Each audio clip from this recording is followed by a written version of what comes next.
ഹരി ഓം. എല്ലാവർക്കും നമസ്കാരം.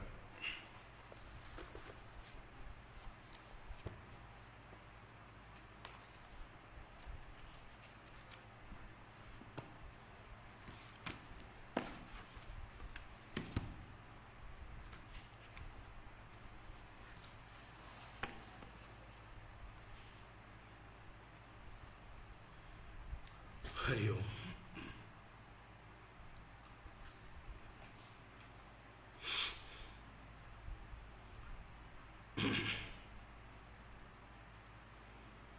ഓം ശുക്ലാംബരധരം വിഷ്ണും ശശിവർണം ചതുർഭുജം പ്രസന്നവദനം ധ്യായേത് സർവവിഘ്നോപശാന്തയേ ഗുരവേ സർവലോകാനാം വിഷജേ ഭവരോഗിണാം നിധയേ സർവവിദ്യാനാം ദക്ഷിണാമൂർത്തയേ നമഃ. ജന്മാദ്യസ്യ യതോന്മയാദിതരതശ്ചാർത്ഥേഷ്വഭിജ്ഞസ്വരാട് തേനേ ബ്രഹ്മഹൃദായ ആദികവയേ മുഹ്യന്തി യത്സൂരയഃ. തേജോ വാരിമൃതാം യഥാ വിനിമയോ യത്ര ത്രിസർഗോ മൃഷാ ദാംനാ സ്വേന സദാ നിരസ്തകുഹകം സത്യം പരം ധീമഹി. ധർമ്മഃ പ്രോജ്ജിതകൈതവോऽത്ര പരമോ നിർമ്മത്സരാണാം സതാം. വേദ്യം വാസ്തവമത്ര വസ്തു ശിവദം താപത്രയോന്മൂലനം. ശ്രീമദ്ഭാഗവതേ മഹാമുനികൃതേ കിം വാ പരൈരീശ്വരഃ സദ്യോ ഹൃദ്യവരുദ്ധ്യതേത്ര കൃതിഭിഃ ശുശ്രൂഷുഭിസ്തൽക്ഷണാത്.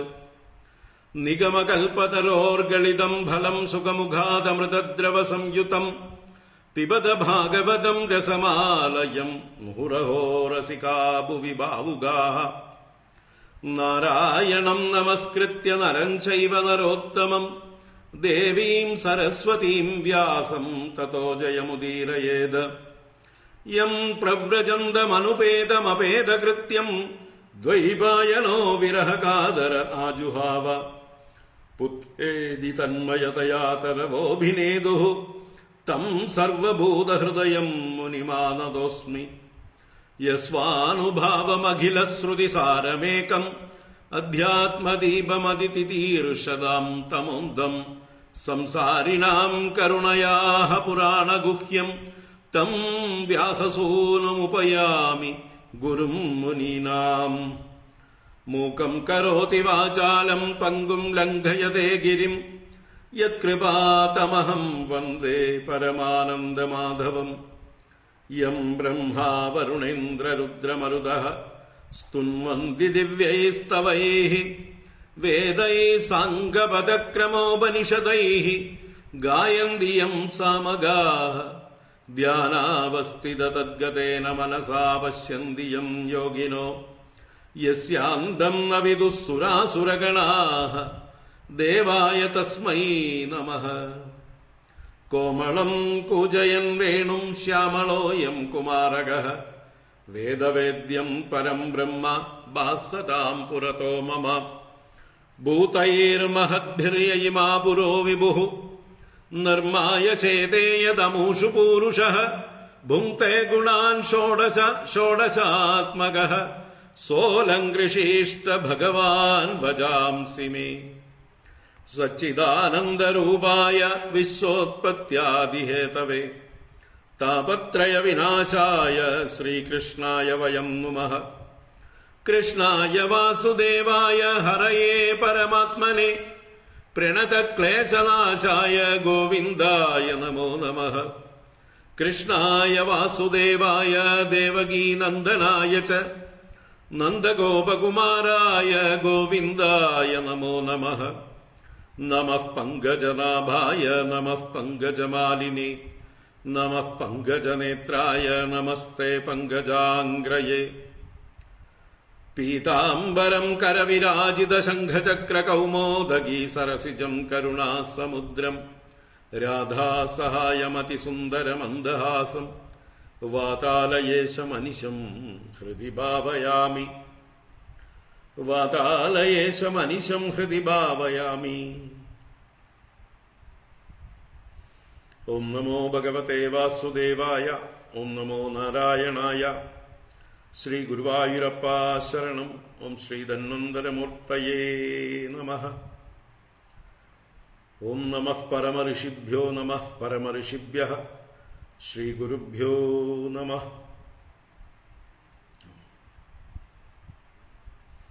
നാരായണ. ഹരി ഓം. എല്ലാവർക്കും നമസ്കാരം. എല്ലാവർക്കും സുപ്രഭാതം, ശുഭദിനം, സുസ്വാഗതം.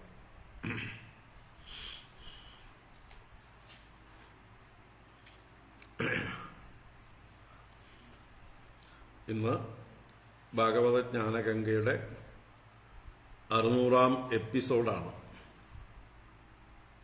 ഓരോ മൈൽ സ്റ്റോൺസ് അല്ലെ, നാഴികക്കല്ലുകൾ കടന്നുപോയിക്കൊണ്ടിരിക്കുകയാണ്. 6-ാം സെഞ്ചുറി പൂർത്തിയാക്കി. നാളെ മുതൽ 601 7-ാം സെഞ്ചുറിയിലേക്ക് പ്രവേശിക്കുകയാണ്. ഇനിയും ഒരു 7 സെഞ്ചുറിയെങ്കിലും മിനിമം വേണ്ടി വരും. അഷ്ടമസ്കന്ധവും നവമസ്കന്ധവും വേഗം പോവും.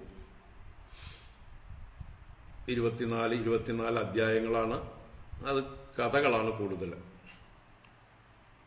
അത് നവമസ്കന്ധം വളരെ എളുപ്പമാണ് അല്ലേ. അതിൽ കുറേ ആളുകളുടെ പേരുകൾ വായിച്ച് പറഞ്ഞു പോയാൽ മതി. പക്ഷെ ദശമസ്കന്ധം പല ഭാഗത്തും കഥകളും തത്വങ്ങളും സ്തുതികളും ഗംഭീരങ്ങളായിട്ടുണ്ട്. 90 അധ്യായം. അത് കഴിഞ്ഞ ഏകാദശ സ്കന്ധം 31 അധ്യായം തത്വങ്ങൾ തന്നെയാണ്. അപ്പം അതിന് നീങ്ങാൻ കുറച്ച് പ്രയാസമായിരിക്കും ഓരോ ഭാഗവും വിശദമായി കണ്ടുപോകുമ്പോൾ.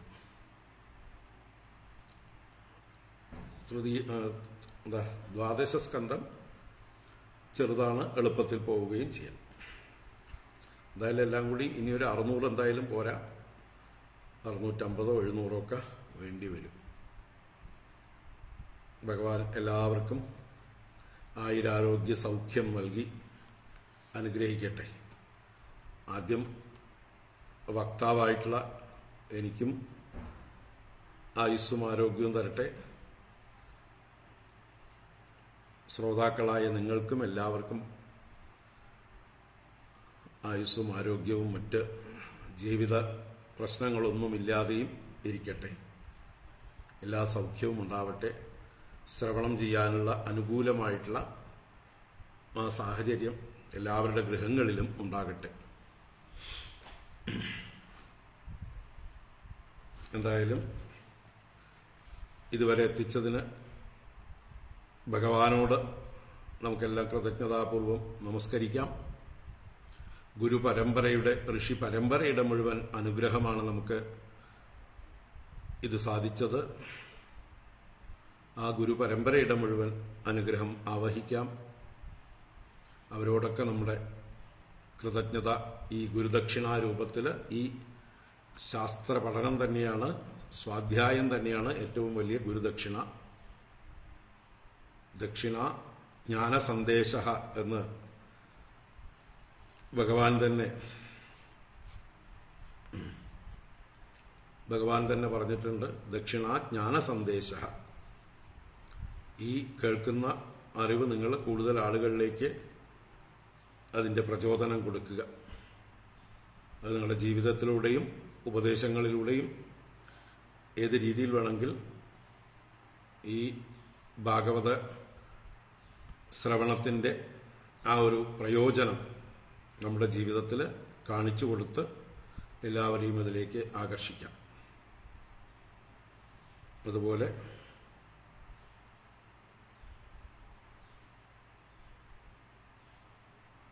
ഈ ജ്ഞാനഗംഗ ഇങ്ങനെ അവിഛിന്നമായി ഒഴുകാൻ നമ്മുടെ ഓൺലൈൻ മാധ്യമങ്ങളാണ് നമ്മളെ സഹായിച്ചിട്ടുള്ളത് അല്ലേ. നമ്മുടെ നെറ്റ്വർക്കുകൾ വലിയ ബുദ്ധിമുട്ടില്ലാതെ ഇതെല്ലാം തുടർന്ന് കൊണ്ടുപോകാനായിട്ട് നമ്മളെ അനുഗ്രഹിച്ചു. എല്ലാം ഈശ്വരീയമായിട്ടുള്ള ശക്തികൾ തന്നെയാണ്. അതിഭൗതികമായിട്ടുള്ള പല സാഹചര്യങ്ങളും നമുക്ക് അനുകൂലമായി വന്നു. പിന്നെ ഇതെല്ലാം കേൾക്കാൻ ധാരാളം ആളുകൾ നിങ്ങളെപ്പോലെയുള്ളവർ ശ്രദ്ധയോടുകൂടെ കാത്തിരിക്കുന്നതാണ് ഇതിൻ്റെ വലിയൊരു വിജയം. നിങ്ങൾ കാത്തിരിക്കുന്നുണ്ട് എന്നുള്ളതാണ് എനിക്കുള്ള പ്രചോദനം. അങ്ങനെ ഞാനും ഇത് ആസ്വദിക്കുന്നു, സന്തോഷിക്കുന്നു. പിന്നെ ഇതിനെ സ്ഥിരമായി സംരക്ഷിക്കാനും ഫേസ്ബുക്കിലൂടെ അല്ലാതെ യൂട്യൂബിലൂടെ കൂടുതൽ ആളുകൾക്ക് ഇത് ആക്സസ് ചെയ്യാനായിക്കൊണ്ട് അതിനെ യൂട്യൂബിലേക്ക് ആക്കി കൊടുക്കുന്ന ശ്രീവള്ളി ടീച്ചർക്കും വലിയൊരു കൃതജ്ഞതാപൂർവമായിട്ടുള്ള നമസ്കാരം. അങ്ങനെ എല്ലാവർക്കും വീണ്ടും വീണ്ടും കൃതജ്ഞതാപൂർവം നമസ്കാരം ചെയ്തുകൊണ്ട് ഈ 600ാമത്തെ എപ്പിസോഡ് നമുക്ക് ആരംഭിക്കാം. സപ്തമസ്കന്ധത്തിലെ 13ാം അധ്യായം സന്യാസധർമ്മം, അതിൻ്റെ അവസാന ഭാഗമാണ് നമുക്ക് കാണാനുള്ളത്. അത് നമുക്ക് നോക്കാം. 20ാം ശ്ലോകം മുതൽക്ക് വായിക്കാം.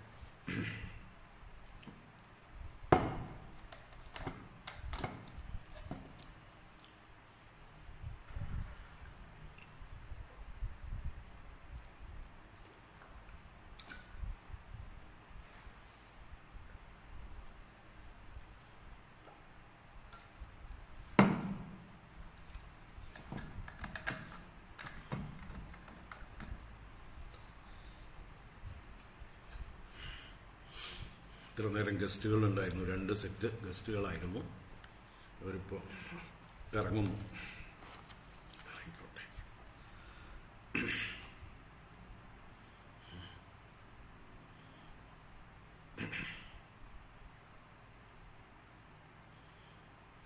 അപ്പോൾ നമുക്ക് ആരംഭിക്കാം. ഓം നമോ ഭഗവതേ വാസുദേവായ. അത ശ്രീമദ്ഭാഗവതേ സപ്തമസ്കന്ധേ 13ോऽധ്യായഃ.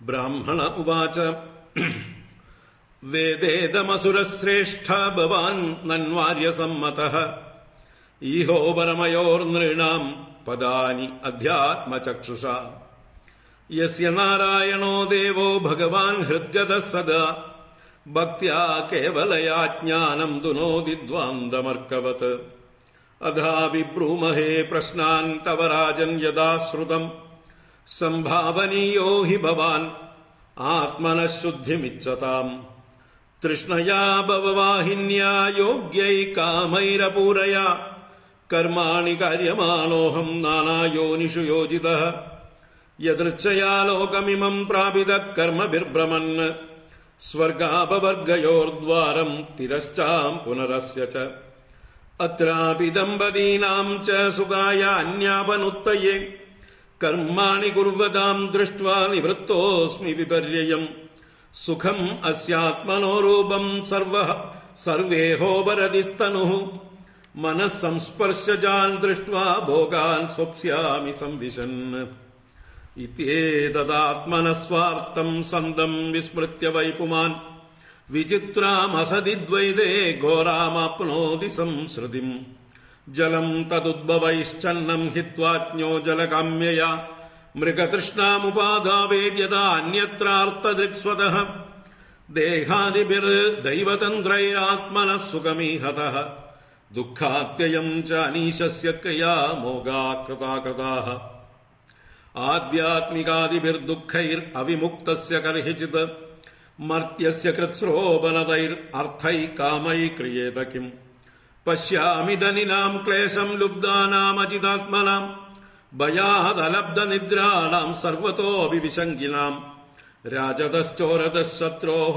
സ്വജനാത് പശുപക്ഷിതഃ അർത്തിഭ്യഃ കാലതഃ സ്വസ്മാത് നിത്യം പ്രാണാർത്തവദ്ഭയം ശോകമോഹഭയക്രോധരാഗക്ലൈബ്യശ്രമാദയഃ യന്മൂലാസ്യുർനൃണാം ജഹ്യാത് സ്പൃഹാം പ്രാണാർത്തയോർബുധഃ മധുകാരമഹാസർപ്പൗ ലോകേऽസ്മിന്നോ ഗുരുത്തമൗ വൈരാഗ്യം പരിതോഷം ച പ്രാപ്ത യച്ഛിക്ഷയാ വയം വിരാഗഃ സർവകാമേഭ്യഃ ശിക്ഷിതോ മേ മധുവ്രതാത് കൃത്സ്രാപ്തം മധുവദ്വിത്തം ഹത്വാപ്യന്യോ ഹരേത്പതിം അനീഹഃ പരിതുഷ്ടാത്മാ യദൃച്ഛോപനതാദഹം നോ ചേത്ക്ഷയേ ബഹ്വഹാനി മഹാഹിരിവ സത്വവാൻ ക്വചിദൽപം ക്വചിത് ഭൂരി ഭുഞ്ജേന്നം സ്വാദു അസ്വാദു വാ ക്വചിത് ഭൂരി ഗുണോപേതം ഗുണഹീനമുത ക്വചിത് ശ്രദ്ധയോ ബാഹൃതം ക്വാപി കഥാചിന്മാനവർജിതം ഭുഞ്ജേ ഭുക്ത്വാ കസ്മിൻശ്ചിത് ദിവാനക്തം യദൃച്ഛയാ ക്ഷൗമം ദുകൂലം അജിനം ചീരം വൽക്കലമേവ വാ വസേ അന്യദപി സംപ്രാപ്തം ദിഷ്ടഭുക്തുഷ്ടധീരഹം ക്വചിച്ഛയേതരോപസ്തേ തൃണപർണാശ്മഭസ്മസു ക്വചിത് പ്രാസാദപര്യങ്കേ കശിപൗ വാ പരേച്ഛയാ ക്വചിത് സ്നാതോനുലിപ്താംഗഃ സുവാസാ സ്രഗ്വിയലങ്കൃതഃ രഥേബാശ്വൈശ്ചരേ ക്വാപി ദിഗ്വാസാഗ്രഹവത് വിഭോ നാഹം നിന്ദേന ച സ്തൗമി സ്വഭാവവിഷമം ജനം ഏതേഷാം ശ്രേയ ആശാസേ ഉതൈകാത്മ്യം മഹാത്മനി വികൽപ്പം ജുഹുയാച്ചിത്തൗ താം മനസ്യർത്ഥവിഭ്രമേ മനോവൈകാരികേ ഹുത്വാ തന്മായായാം ജുഹോത്യനു ആത്മാനുഭൂതൗ താം മായാം ജുഹുയാത് സത്യദൃക്മുനിഃ തതോ നിരീഹോ വിരമേത് സ്വാനുഭൂത്യാത്മനി സ്ഥിതഃ സ്വാത്മവൃത്തം മയേത്തം തേ സുഗുപ്തമഭിവർണിതം വിവേദം ലോകശാസ്ത്രാഭ്യാം ഭവാൻ ഹി ഭഗവൽപരഃ നാരദ ഉവാച ധർമ്മം പാരമഹംസ്യം വൈ മുനേഃ ശ്രുത്വാ സുരേശ്വരഃ പൂജയിത്വാ തതഃ പ്രീതഃ ആമന്ത്ര്യ പ്രയയൗ ഗൃഹം. ഹരി ഓം. ഇത് ശ്രീമദ്ഭാഗവതേ മഹാപുരാണേ പാരമഹംസ്യാം സംഹിതായാം സപ്തമസ്കന്ധേ യുധിഷ്ഠിരനാരദ സംവാദേ യതിധർമ്മേ ത്രയോദശോऽധ്യായഃ. സർവത്ര ഗോവിന്ദ നാമ സങ്കീർത്തനം ഗോവിന്ദ ഗോവിന്ദ. നാരായണാഖില ഗുരോ ഭഗവൻ നമസ്തേ. നാരായണാഖില ഗുരോ ഭഗവൻ നമസ്തേ. നാരായണാഖില ഗുരോ ഭഗവൻ നമസ്തേ.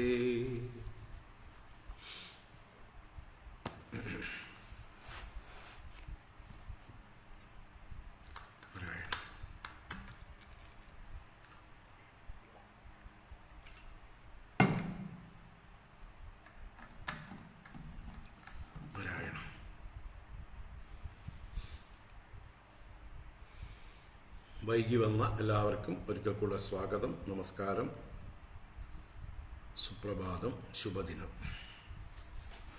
600-ാം എപ്പിസോഡിലേക്ക് ഏവർക്കും സുസ്വാഗതം.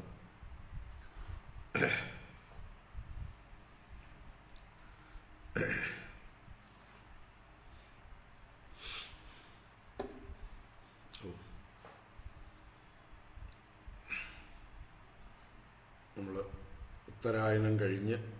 ദക്ഷിണായനം കഴിഞ്ഞ് ഉത്തരായനത്തിലേക്കുള്ള സൂര്യന്റെ അല്ലെങ്കിൽ ഭൂമിയുടെ സഞ്ചാരം ആരംഭിക്കുന്ന സന്ദർഭങ്ങളാണ്. എല്ലാവർക്കും മകരസംക്രാന്തി ആശംസകൾ അഡ്വാൻസ് ആയിട്ട്.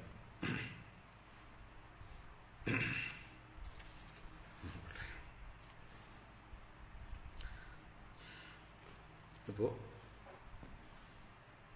പ്രഹ്ലാദനും അവധൂതനുമായിട്ടുള്ള സംവാദമാണ് നമ്മൾ കണ്ടുകൊണ്ടിരിക്കുന്നത്. ഒരു അവധൂതൻ യാതൊരു പ്രവൃത്തിയുമില്ലാതെ വളരെ ആരോഗ്യവാനായി സുഖമായി അലസനായി ശയിക്കുന്നത് കണ്ട് കാട്ടിലൂടെ സഞ്ചരിക്കുന്ന പ്രഹ്ലാദൻ അദ്ദേഹത്തോട് ചോദിക്കുകയാണ്. അദ്ദേഹത്തെ വിധിപൂർവം നമസ്കാരാദികൾ ചെയ്ത് വിനയത്തോടുകൂടെ ശ്രദ്ധയോടെ ചോദിച്ചു, അങ്ങയുടെ ഈ തടിയുടെ അല്ലെങ്കിൽ ആരോഗ്യത്തിന്റെ രഹസ്യം എന്താണെന്ന്. അപ്പോൾ അദ്ദേഹം പറഞ്ഞു, ഞാൻ ലോകത്തെ കണ്ടുപഠിച്ചു. ലോകത്തിലുള്ള ആളുകൾ ദാമ്പത്യാദികളിൽ ഏർപ്പെട്ട് രാവിലെ തൊട്ട് വൈകുന്നേരം വരെ അധ്വാനിച്ച് സുഖത്തിനായിക്കൊണ്ട് അലയുന്നു, അന്വേഷിക്കുന്നു. പക്ഷെ അവർക്കെല്ലാം വിപരീത ബലം ലഭിക്കുന്നതായിട്ട് ഞാൻ കണ്ടു. ഞാൻ അങ്ങനെ വിചാരം ചെയ്തപ്പോൾ എനിക്ക് മനസ്സിലായി, അവനവന്റെ സ്വരൂപമാണ് സുഖം, അത് പുറത്തല്ല. പുറത്തന്വേഷിക്കുന്നത് അബദ്ധമാണ്. ഇത് മനസ്സിലാക്കി ഞാൻ ബാഹ്യലോകത്തിൽ സുഖമന്വേഷിക്കുന്നത് നിർത്തി അതിൽ നിന്നെല്ലാം നിവൃത്തനായി ആത്മസുഖം അനുഭവിച്ച് ആത്മരതിയിൽ കഴിയുകയാണ് ഞാൻ. അന്തർമുഖനായി കഴിയുന്നു. എല്ലാ തരത്തിലുള്ള ആഗ്രഹങ്ങളും വെടിഞ്ഞ് പ്രാണനിലും ധനത്തിലുള്ളതായിട്ടുള്ള ആഗ്രഹങ്ങളെല്ലാം ഉപേക്ഷിച്ച്, കാരണം അതെല്ലാം ദുഃഖകാരണമാണെന്ന് എനിക്ക് നല്ല ബോധ്യമുണ്ട്. അതുകൊണ്ട് ഞാൻ അതെല്ലാം വെടിഞ്ഞു. ഇനി എനിക്ക് ഇങ്ങനെ കിടക്കുന്നതിൽ പ്രചോദനം കിട്ടിയത് പ്രകൃതിയിൽ നിന്ന് തന്നെയുള്ള ഗുരുക്കന്മാരിൽ നിന്നാണ്. അതിൽ രണ്ടുപേരെ ഞാൻ എടുത്തു പറയാം. മധുകാരനും മഹാസർപ്പവും. ഒരു തേനീച്ച വളരെ കഠിനാധ്വാനം ചെയ്ത് തുള്ളി തുള്ളി തുള്ളിയായിട്ട് തേൻ ശേഖരിച്ച് വലിയ കൂടിൽ നിറച്ചു വെക്കുന്നു. പക്ഷെ അന്യന് വേണ്ടതായിട്ടുള്ള സാധനം സൂക്ഷിച്ചു വെക്കുന്നത് കൊണ്ട് ആ തേനെടുക്കാൻ വരുന്ന ആളുകൾ ഈ തേനീച്ചയെ ഹിംസിച്ച് അതിനെ നശിപ്പിച്ചിട്ട് തേനും കൊണ്ട് പോകുന്നു. അപ്പോൾ അനാവശ്യമായിട്ടുള്ള പരിഗ്രഹം ഈ തേനീച്ചയെ പോലെ പാടില്ല. പരിഗ്രഹം, ധനാദികൾ കൂടെയുള്ളത് നമ്മൾ കരുതി വയ്ക്കുന്നത് ആപത്താണ്, ദുഃഖമാണ് എന്ന് ഞാൻ ബോധ്യപ്പെട്ടു. പെരുമ്പാമ്പിൽ നിന്ന് ഞാൻ പഠിച്ചത് എപ്പോഴും ഒന്നിലും പ്രവൃത്തിയില്ലാതെ പരിതുഷ്ടാത്മാവായി യദൃച്ഛാ ഉപനതാത് യാദൃച്ഛികമായി എൻ്റെ അടുത്തേക്ക് വന്നു ചേർന്നതുകൊണ്ട് അഹം സന്തോഷമായിട്ടിരിക്കുന്നു, പരിതുഷ്ടാത്മാവായിട്ടിരിക്കുന്നു. മഹാഹിരിവ സത്വവാൻ, ആ ബലവാനായ പെരുമ്പാമ്പിനെ പോലെ നല്ല മാനസിക ശാരീരിക ബലമുള്ളവനായി ഇരിക്കുന്നു. ഞാൻ ഒന്നും ഭക്ഷിക്കാൻ കിട്ടിയില്ലെങ്കിലും നോചേത് ബഹ്വഹാനി ശയേ,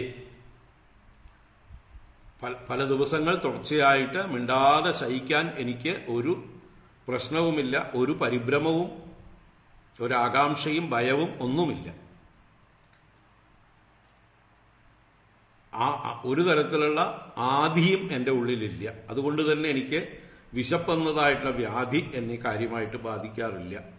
കിട്ടിയ ഭക്ഷണം ഞാൻ വളരെ പതുക്കെ ദഹിപ്പിച്ച് എൻ്റെ ശരീരത്തിൽ തന്നെ അതിനെ സൂക്ഷിച്ചു വയ്ക്കുന്നു. എൻ്റെ ശരീരത്തിനുള്ള എനർജിയായിട്ട്, കൊഴുപ്പായിട്ട് ഞാൻ സംഭരിച്ചു വയ്ക്കുന്നു. അതുകൊണ്ട് തന്നെ എനിക്ക് ക്ഷീണവും ഇല്ല. ഞാൻ സുഖമായി, എങ്ങനെയാണോ പെരുമ്പാമ്പ് കഴിയുന്നത് അതുപോലെ ഞാനും യാതൊരു ആവലാതിയും ഇല്ലാതിരിക്കുമ്പോൾ, ഒരു ചിന്തയും ഇല്ലാതിരിക്കുമ്പോൾ ഭക്ഷണത്തിനുള്ള വിശപ്പ് ഉണ്ടാകുന്നില്ല. അങ്ങനെ ഞാൻ സുഖമായിട്ട് ബലവാനായി തന്നെ കഴിയുന്നു, സത്വവാനായിട്ട് കഴിയുന്നു. ഇനി ആ പെരുമ്പാമ്പിൽ നിന്ന് പഠിച്ചതുകൊണ്ട് എങ്ങനെയൊക്കെയാണ് ഞാൻ കഴിയുന്നത് എന്ന് വീണ്ടും വിസ്തരിക്കുകയാണ്. ക്വചിതൽപം ക്വചിത് ഭൂരി ഭുഞ്ചേന്നം സ്വാദു അസ്വാദു വാ ക്വചിത് ഭൂരി ഗുണോപേദം ഗുണഹീനം ഉത ക്വചിത്.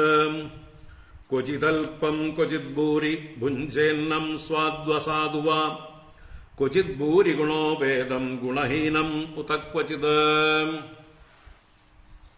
ക്വചിത് ക്വചിത് ക്വചിത് എന്ന് പറയുമ്പോൾ ചിലപ്പോൾ ചിലപ്പോൾ ചിലപ്പോൾ എന്ന് പറയണം. എല്ലായ്പ്പോഴും ഒരുപോലെയല്ല. ഞാൻ എന്താ പറയുക, എനിക്കൊരു പ്രത്യേകിച്ച് ആഹാരക്രമം അങ്ങനെയൊന്നും ഞാൻ വെച്ചിട്ടില്ല. നമ്മളൊക്കെ ഇപ്പോൾ ക്രമത്തിൽ പെട്ടുകിടക്കുകയാണ് അല്ലേ?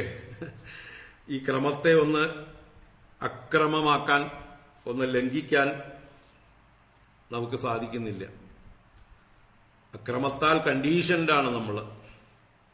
രാവിലെ എഴുന്നേറ്റ് വരുമ്പോൾ ബെഡ് കോഫി അല്ലെങ്കിൽ ചായ കിട്ടണം, എന്നാലേ ഒരു എനർജി ഉള്ളൂ. അത് കഴിഞ്ഞ് ബ്രേക്ക്ഫാസ്റ്റ് ഇത്ര മണിക്ക് കിട്ടണം, അത് ഇന്നതൊക്കെ ആയിരിക്കണം. അത് കഴിഞ്ഞ് 10 മണിക്ക് ശേഷം ഒരു ചായയോ എന്തെങ്കിലും ഒരു വെള്ളമോ കുടിക്കണം. കൂടെ എന്തെങ്കിലും കടിക്കാനുണ്ടെങ്കിൽ നല്ലത്. ഉച്ചയ്ക്ക് നല്ല മൃഷ്ടാന്നമായിട്ടുള്ള ഭോജനം, അത് നല്ലോണം ഊണ് കൂട്ടി, ഊണ് തന്നെ വിവിധ വിഭവങ്ങൾ കൂട്ടി അവസാനം മോരും കൂട്ടി ഒരു പിടുത്തം പിടിച്ചാലേ അന്നത്തെ ദിവസം ധന്യമാവുള്ളൂ. പിന്നെ 4 മണിക്ക് ഒരു ചായ, ഒരു കടി, പിന്നെ രാത്രി ഡിന്നറും ഇത്തിരി ഹെവി ആയിട്ട് തന്നെ ആയിക്കോട്ടെ. ഇങ്ങനെയൊക്കെയാണ് നമ്മൾ ക്രമപ്പെടുത്തി വെച്ചിരിക്കുന്നത്. ഈ ക്രമം തെറ്റുമ്പോൾ നമ്മൾ ആകെ അസ്വസ്ഥരാകുന്നു, അല്ലേ? സഹിക്കാൻ പറ്റുന്നില്ല നമുക്ക്. നമ്മൾ കുടുങ്ങിക്കിടക്കുകയാണ്. നമ്മൾ തന്നെ നമ്മളെ ബന്ധിച്ചിരിക്കുകയാണ് നമ്മളുടെ ശീലങ്ങളെ കൊണ്ട്. ഈ ശീലങ്ങൾ മാറാനായിട്ട് ആരോഗ്യമുള്ളവരൊക്കെ പരിശ്രമിക്കുക. ആരോഗ്യമുള്ളവര്, അല്ലേ? ആരോഗ്യമില്ലാത്തവര് ഇനിയിപ്പോ അതിൽ ബുദ്ധിമുട്ടാവണ്ട. ആളുകൾ എടുത്തുകൊണ്ട് പോയി ICUയിലൊക്കെ കിടത്തേണ്ട ഗതികേടുണ്ടാവണ്ട. അപ്പോൾ ഓരോരുത്തരുടെയും ആരോഗ്യത്തിനനുസരിച്ച് എത്രത്തോളം ഇതിൽ മാറ്റങ്ങൾ വരുത്താം, കഴിക്കുന്ന ഡയറ്റ് ചുരുക്കിക്കൊണ്ടുവരാനും ഇടവേളകൾ കൂട്ടിക്കൊണ്ടുവരാനും ഒക്കെ ആയിട്ട് സാധിക്കുമോ എന്നൊക്കെ നോക്കാം. നമ്മുടെ പ്രധാനമന്ത്രി മോദിജി, അദ്ദേഹം നവരാത്രി കാലം ശുദ്ധ ഉപവാസമാണ് 9 ദിവസവും. അതിൽ നല്ല എന്താ പറയുക, ചങ്കുറപ്പുള്ളത് കൊണ്ട്, വിൽ പവർ ഉള്ളത് കൊണ്ട് അദ്ദേഹം ഇപ്പതാ ഇന്നലെ മുതൽക്ക് ശ്രീരാമ ലല്ലയുടെ പ്രാണപ്രതിഷ്ഠ ചടങ്ങ് വരെ ഉപവാസം സ്വീകരിച്ചിരിക്കുന്നു. നമുക്കെല്ലാം വേണ്ടിയിട്ടുള്ളതാണ് അദ്ദേഹത്തിന്റെ ആ ഒരു തപസ്. വേറെ ആര് ചെയ്യും ഇങ്ങനെ? അപ്പൊ ഇത്രയും കഠിന തപസ്സോടുകൂടെ ഈശ്വരനെ തന്നെ സദാ മനസ്സിൽ ചിന്തിച്ചുകൊണ്ട് തന്റെ കർത്തവ്യങ്ങൾ ഒന്നിലും വിട്ടുവീഴ്ച ചെയ്യാതെ അതെല്ലാം ചെയ്തുകൊണ്ടും പരിശുദ്ധനായി ഇരുന്നുകൊണ്ട് ഈ 11 ദിവസം കഴിയുമ്പോൾ അദ്ദേഹം ആ പ്രാണപ്രതിഷ്ഠ ചടങ്ങിൽ പങ്കെടുക്കുന്നത് ഏറ്റവും ഉത്തമം. ഇതിനേക്കാൾ യോഗ്യനായിട്ട് വേറെ ആരാണുള്ളത്? സന്യാസിമാരെക്കാൾ വലിയ യോഗ്യതയോട് കൂടിയിട്ടാണ് അദ്ദേഹം ഈ 11 ദിവസത്തെ തപസ് അനുഷ്ഠിക്കുന്നത്. അതുകൊണ്ട് ഒരാൾക്കും അദ്ദേഹത്തെ കുറ്റം പറയാൻ ഒരു കാരണവുമില്ല. രാഷ്ട്രീയക്കാരാണ് പലതും പറഞ്ഞ് കുറ്റം പറയുന്നത്. ആ രാഷ്ട്രീയക്കാരോട് ചേർന്ന് നിൽക്കുന്ന സന്യാസിമാരും അവരുടെ എന്താ പറയുക അതൃപ്തി, അവരെ വിളിച്ച് പ്രധാന സ്ഥാനം കൊടുത്തില്ല എന്നുള്ളതാണ് അവരുടെ പരിഭവം. അവരുടെ നിന്നൊക്കെ അനുമതി മേടിച്ചിട്ടുണ്ട്, വേണ്ടവരൊക്കെ പോയി മേടിച്ചിട്ടുണ്ട്. പക്ഷെ അവരെ മുമ്പിൽ നിർത്തിയില്ല എന്നുള്ളത് കൊണ്ട്, അല്ലേ? നിങ്ങളൊക്കെ കേട്ട് കാണും, 2 ശങ്കരാചാര്യന്മാര്, പുരിയിലെയും ബദരിയിലെയും ശങ്കരാചാര്യന്മാർ. അവർ പണ്ടുതൊട്ടേ ഈ സംഘപരിവാറിനെ എപ്പോഴും എതിർക്കുന്നവരും കോൺഗ്രസിനെ സഹായിക്കുന്നവരുമാണ് എല്ലാ കാലത്തും. അപ്പൊ അവരുടെ രാഷ്ട്രീയമാണ് അവർ അവിടെ പ്രകടിപ്പിച്ചത്. അത് അല്പരാഗദ്വേഷം തന്നെയാണ്. അവരങ്ങനെ അല്ല എന്നൊക്കെ പറഞ്ഞാലും അത് രാഗദ്വേഷം തന്നെയാണ്. അവരെ പറയാൻ നമുക്ക് അധികാരമൊന്നും ഇല്ലെങ്കിൽ പോലും നമ്മൾ മനസ്സിലാക്കുന്നു. മറ്റു 2 ശങ്കരാചാര്യന്മാരും പരിപൂർണ അനുഗ്രഹം അവർ കൊടുത്തിട്ടുണ്ട്. ഏറ്റവും ശ്രേഷ്ഠമായിട്ടുള്ളത് ശൃംഗേരി മഠാധിപതി ഭാരതീ തീർത്ഥസ്വാമികളുടെയും ദ്വാരകാധീശൻ ആയിട്ടുള്ള ദ്വാരകാ മഠത്തിലെ ശങ്കരാചാര്യരുടെയും അനുഗ്രഹം. അതുപോലെ ഭാരതത്തിലെ മറ്റെല്ലാ ആശ്രമങ്ങളിലെ മഠാധിപതിമാരും മഹാമണ്ഡലേശ്വർമാരും എല്ലാവരും അവിടെ സാന്നിധ്യം കൊണ്ട് തന്നെ അതിനെ അനുഗ്രഹിക്കും. അപ്പോ ഈ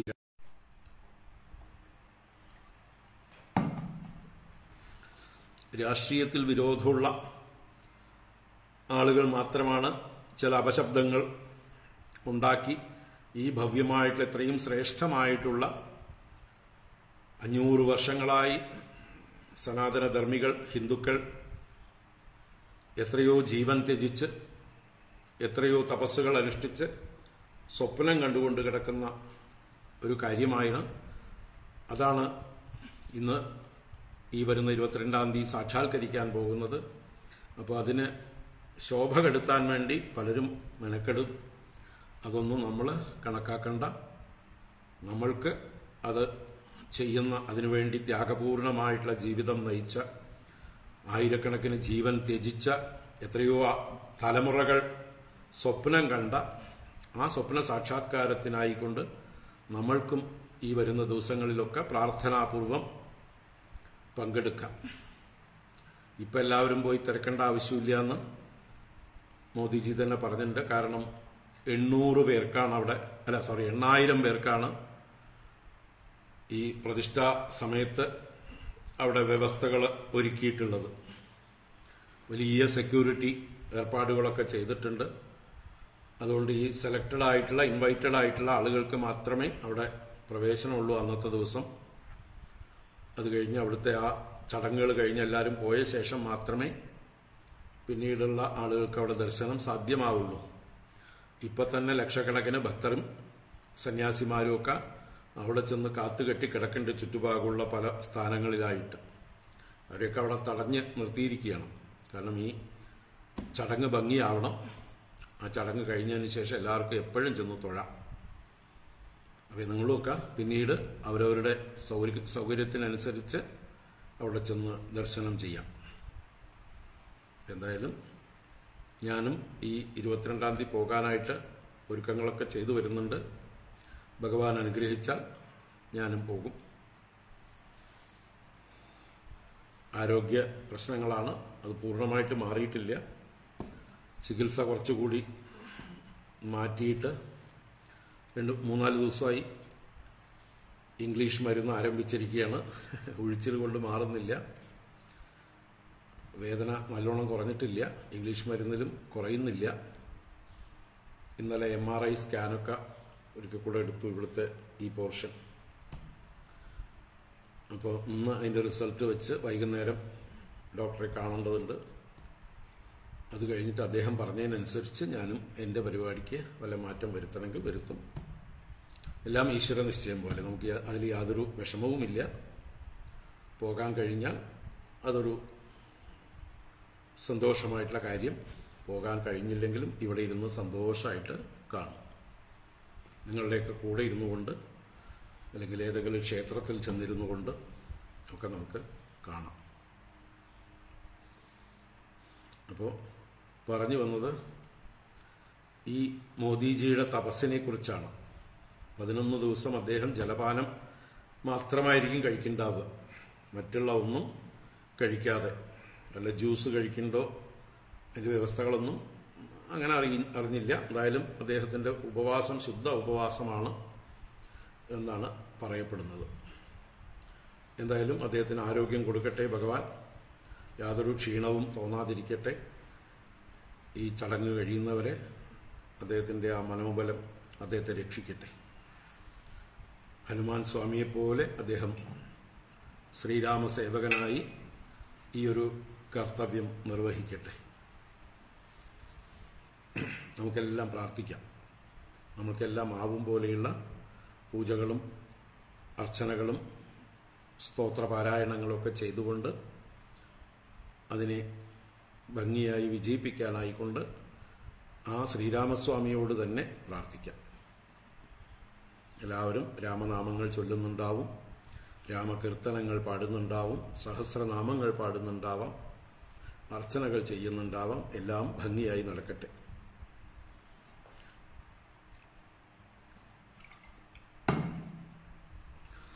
അപ്പോൾ നമുക്ക് ഇവിടേക്ക് തന്നെ തിരിച്ചു വരാം.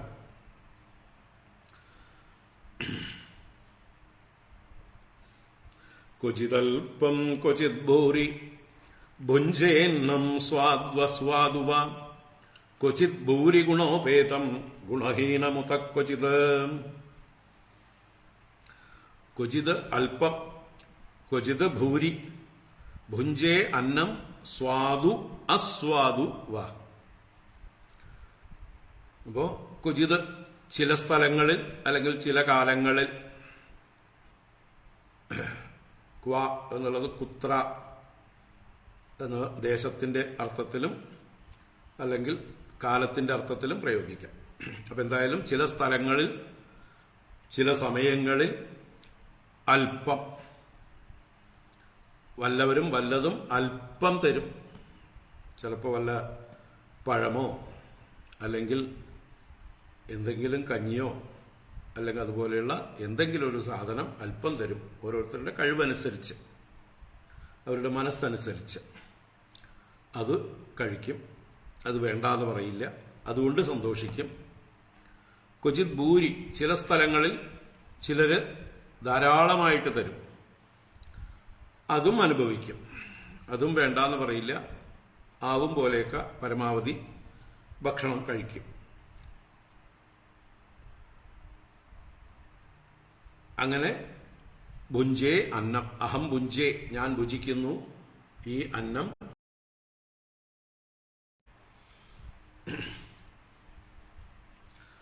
സ്വാദുള്ളതോ അസ്വാദു എന്നും കൂടി പറഞ്ഞിട്ടുണ്ട്. സ്വാദില്ലാത്തതോ രുചിയില്ലാത്തതോ.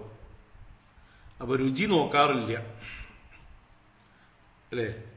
ദേഹം നിലനിർത്താൻ വേണ്ടി എന്ത് കിട്ടിയാലും ഏത് രുചിയാണെങ്കിലും അതിൽ ഉപ്പുണ്ടോ, മുളകുണ്ടോ, മധുരമുണ്ടോ, ചവർപ്പുണ്ടോ ഒന്നും നോക്കാതെ കിട്ടിയത് കഴിക്കും. സ്വാദു അസ്വാദുവ അന്നം ഭുഞ്ചേ, അങ്ങനെയുള്ള അന്നമാണ് ഞാൻ ഭുജിക്കുന്നത്. ഒക്കെ അവനവന്റെ പ്രാരബ്ധത്തിനനുസരിച്ചാണ് വരിക. എല്ലാവർക്കും അവരവരുടെ പ്രാരബ്ധത്തിനനുസരിച്ചാണ് ഭക്ഷണം കഴിക്കാനുള്ള യോഗം. നമ്മളൊക്കെ എത്ര തന്നെ പൈസ ചെലവാക്കി, എത്ര ജോലിക്കാരെ വെച്ചും എന്തൊക്കെ ചെയ്താലും നമുക്ക് നല്ലത് കഴിക്കാൻ യോഗം ഉണ്ടെങ്കിലേ കഴിക്കാൻ പറ്റുള്ളൂ. എല്ലാവരുടെയും അനുഭവമായിരിക്കും. അല്ലെങ്കിൽ ഉള്ളത് കഴിക്കുക എന്നുള്ളതിൽ തൃപ്തിപ്പെടുക. നമ്മൾ എന്താണോ കിട്ടുന്നത് അതുകൊണ്ട് തൃപ്തരാവുക. അപ്പൊ എന്തായാലും സ്വാദു അസ്വാദുവ ക്വചിത് ഭൂരി ഗുണോപേതം ഗുണഹീനം ഉത ക്വചിത്. ക്വചിത് ചിലപ്പോൾ ചിലയിടത്ത് ഭൂരി ഗുണോപേതം, നല്ല വർദ്ധിച്ച ഗുണങ്ങളോട് കൂടിയത്, നല്ല പോഷകാഹാരങ്ങള്, നല്ല സ്വാദുള്ളത്, സാത്വികമായിട്ടുള്ളതൊക്കെ കിട്ടും. ഭൂരി ഗുണം എന്ന് പറഞ്ഞാൽ സാത്വികമായിട്ടുള്ളതും നല്ല പോഷകമുള്ളതും അതുപോലെ തന്നെ സ്വാദുള്ളതും, അങ്ങനെയുള്ള നല്ല ഭക്ഷണങ്ങൾ ചിലപ്പോൾ കിട്ടും. ക്വചിത് ഗുണഹീനം ഉത, ചിലപ്പോൾ ഒരു ഗുണമില്ലാത്തതായിരിക്കും കിട്ടുക. വല്ല എന്താ പറയുക, മണ്ണ് വാരി തിന്നുന്നത് പോലെയൊക്കെ ചിലർന്ന് കിട്ടുന്നത് തിന്നേണ്ടി വരും. ഒരു സ്വാദും ഉണ്ടാവില്ല. ഒരു വഴിപാട് പോലെ അവര് ഉണ്ടാക്കി തന്നതായിരിക്കാം. അത് മധുരം ഉണ്ടാവില്ല, അല്ലെങ്കിൽ ഉപ്പുണ്ടാവില്ല, അല്ലെങ്കിൽ വേണ്ടത്ര ചൊടി ഉണ്ടാവില്ല, നാവിന് രുചിയൊന്നും ഉണ്ടാവില്ല. എങ്കിലും അതുപോലെ ചിലപ്പോൾ ദുർഗന്ധം ഉണ്ടാവും, പഴകിയതായിരിക്കാം, താമസമായിരിക്കാം, രാജസമായിരിക്കാം ഭക്ഷണം. പക്ഷെ ഇതുപോലെയുള്ള അവധൂതന്മാർക്ക് അതൊന്നും പ്രശ്നമല്ല. എന്തും ദഹിപ്പിക്കുന്നവരാണ് അവര്. നാറാണത്ത് ഭ്രാന്തന്റെ കഥയിൽ പറഞ്ഞിട്ടില്ലേ, അദ്ദേഹം നല്ലതുപോലെ ചുട്ടു പഴുത്ത് തിളയ്ക്കുന്ന ഈയം മോന്തി കുടിച്ചു. അതിനു മുമ്പ് കള്ള് ഷോപ്പിൽ പോയിട്ട് കള്ള് വാങ്ങിച്ച് കുടത്തോടുകൂടെ കുടിച്ചു. ഇത് രണ്ടും അദ്ദേഹത്തിന് ഒരുപോലെയാണ്. പിന്നാലെ ശിഷ്യനായി നടന്ന് അഭിനയിച്ചിരുന്ന ആള് കള്ളു കുടിക്കുമ്പോൾ ഒപ്പം കുടിച്ചു. ഈയം കുടിക്കുന്നത് കണ്ടപ്പോൾ പേടിച്ചോടി. അപ്പോൾ ഇത് ഈ ഒരു അവസ്ഥയിലെത്തിയ മഹാത്മാവിന് ഗുണഹീനമായിട്ടുള്ളതും ഒരു പ്രശ്നവുമല്ല. അദ്ദേഹം അതും ബ്രഹ്മാർപ്പണം. അങ്ങനെ ചിലപ്പോൾ ഗുണഹീനമായതും കഴിക്കും, അതും സന്തോഷം തന്നെ. ശ്രദ്ധയോപാഹൃതം ക്വാപി കദാചിത് മാനവർജിതം ഭുഞ്ചേ ഭുക്വാദ കസ്മിംശ്ചിത് ദിവാനക്തം യദൃച്ഛയാ. ശ്രദ്ധയോപാഹൃതം ക്വാപി കദാചിത് മാനവർജിതം ഭുഞ്ചേ ഭുക്വാദ കസ്മിംശ്ചിത് ദിവാനക്തം യദൃച്ഛയാ. ശ്രദ്ധയാ ഉപാഹൃതം, ചില സ്ഥലങ്ങളിൽ ചെന്നാൽ ഇദ്ദേഹം ഒരു മഹാത്മാവാണ്, ഇദ്ദേഹത്തെ പൂജിക്കുന്നത് സുഹൃതമാണ്, ഈശ്വരനെ പൂജിക്കുന്നത് പോലെ തന്നെയാണ് എന്നുള്ള ബോധത്തോടെ അതിഥി ദേവോഭവ എന്നുള്ള സംസ്കാര സമ്പന്നന്മാരായിട്ടുള്ള ആളുകളുടെ അടുത്ത് പോകുമ്പോൾ അവര് എനിക്ക് ശ്രദ്ധയോടുകൂടെ എന്നെ വിളിച്ചിരുത്തി എനിക്ക് വിശ്രമിക്കാനുള്ള സ്ഥലമെല്ലാം തന്ന്, കൈകാല് കഴുകാനുള്ള വെള്ളമെല്ലാം തന്ന് പൂജിച്ച് അവര് ആസനത്തിലിരുത്തി എനിക്ക് വിഭവസമൃദ്ധമായിട്ടുള്ള ഭക്ഷണമൊക്കെ തരും. ശ്രദ്ധയാ ഉപാഹൃതം, ശ്രദ്ധയോടുകൂടി ഉപാഹരിക്കുന്നു. ക്വാപി കഥാചിത് മാനവർജിതം, ക്വാബി എന്ന് പറഞ്ഞാൽ കുത്രാബി ഒരിടത്ത്, ചിലടത്ത്, കഥാചിത് ചിലപ്പോൾ, മാനവർജിതം ചിലപ്പോൾ നിന്ദിച്ചുകൊണ്ട് തരും. എന്നെ അവഗണനയോടെ നിന്ദയോടെ പെരുമാറിക്കൊണ്ട് തടിമാടനാണ്, ഒരു പണിക്കും പോവാതെ നടക്കുകയാണ്, ഭിക്ഷാദേഹിയായിട്ട് നടക്കണു എന്ന് പറഞ്ഞ് ചിലപ്പോൾ പരിഹസിച്ചുകൊണ്ട് നിന്ദിച്ചുകൊണ്ട് ചിലർ തരും. അതും എനിക്ക് പ്രശ്നമല്ല.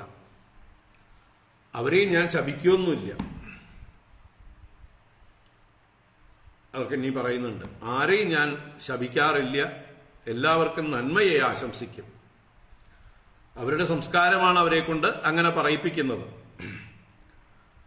മാനവർജിതം, മാനം ഇല്ലാതെ എനിക്ക് ചിലപ്പോൾ അവർ വിളമ്പിത്തരും.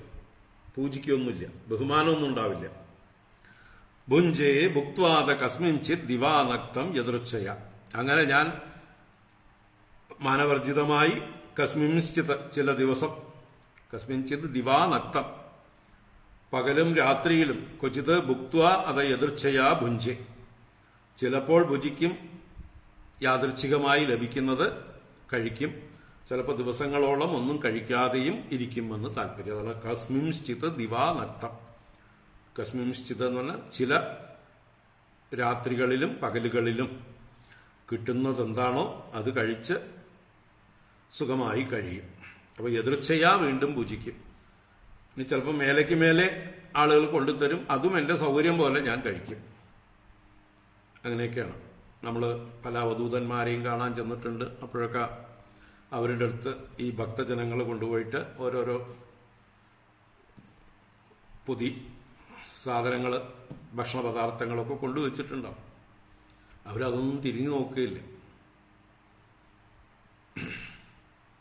തിരുവനന്തപുരത്ത് പൂന്തുറ എന്ന് പറഞ്ഞതായിട്ടുള്ളൊരു സ്ഥലത്തൊരു സിദ്ധൻ, ഒരു സ്വാമി ഉണ്ടായിരുന്നു, അവധൂതൻ. ഇപ്പം അദ്ദേഹം ഇല്ല. അപ്പം അദ്ദേഹത്തിന് ചായ മാത്രമാണ് കുടിക്കുള്ളൂ. ചായയും ബീഡിയും, ബീഡി വലിക്കും, ചായയും കുടിക്കും. പൂന്തുറ സിദ്ധൻ എന്ന് പറഞ്ഞിട്ട് തിരുവനന്തപുരത്ത് ഫേമസ് ആയ. അപ്പം അദ്ദേഹത്തിൻ്റെ അടുത്ത് ഒരു ഡസൻ ഗ്ലാസ്സിൽ ചായകൾ ആളുകൾ ഓരോരുത്തരും അടുത്തുള്ള കടയിൽ നിന്ന് വാങ്ങിച്ച് വെച്ചിട്ടുണ്ടാവും. അതിലൊക്കെ ഈച്ച പൊത്തിയൊക്കെ ഇരിക്കുന്നുണ്ടാവും ചിലപ്പോൾ. അതൊന്നും അദ്ദേഹം മൈൻഡ് ചെയ്യില്ല. വേണം തോന്നിയ എപ്പോഴെങ്കിലും ഏതെങ്കിലും ഒരു ഗ്ലാസ് എടുത്ത് കുടിക്കും. അതുപോലെ ബീഡിക്കെട്ടുകൾ കൊണ്ടുവച്ചിട്ടുണ്ടാവും ആൾക്കാരവിടെ.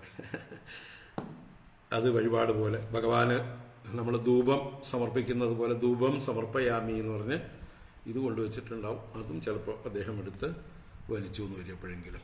ഇപ്പോൾ അവിടെ ഭക്തന്മാർ കൊണ്ടു കൊടുക്കണം, വേറൊന്നും അദ്ദേഹത്തിന് വേണ്ടാന്നാണ്.